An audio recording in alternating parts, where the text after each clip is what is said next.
אל משחק הגומלין במסגרת סיבוב המוקדמות השלישי של ליגת האלופות נגד סלומן ברטיסלבה, מכבי הגיעה בידיעה שתיקו ניצחון הספיקו לה על מנת להעפיל לשלב הבא.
המשחק התחיל בצורה די שוויונית, עד שבדקה ה-30 התקפה יפהפייה של מכבי הסתיימה בנגיחה של פירו לתוך הרשת והשאלה את מכבי ליתרון 1-0.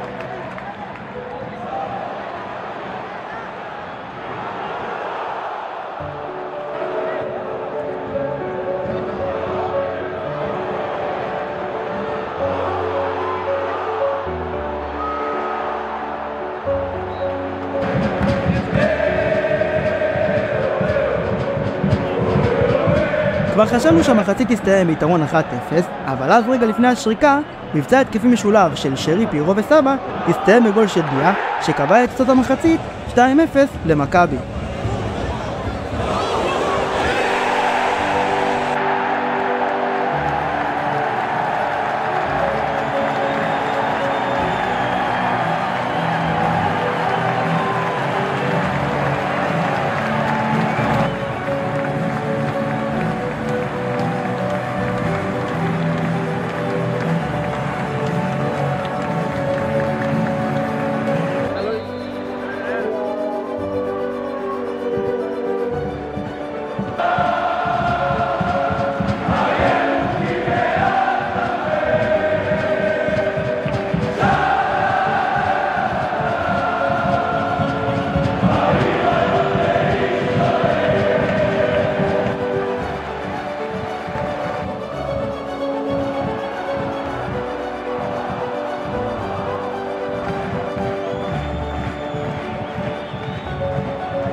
במשך כל המחצית השנייה, סלובן לא הפסיקה לנסות לכבוש, אך לא הצליחה בזכות שר ההגנה עבדולאי סק.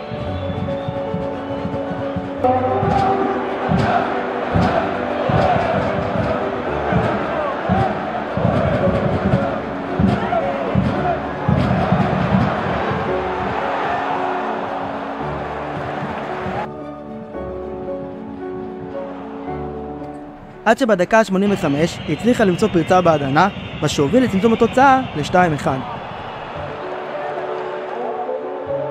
השופט הוסיף 6 דקות תוספת זמן לסיום המשחק, אך דין דוד שעלה מהספסל היה צריך 2 דקות בלבד בשביל לכבוש את השער שקבע את תוצאת המשחק, 3-1 למכבי, שער שגרם לכולנו להתחיל לדמיין את ההמנון המיוחד.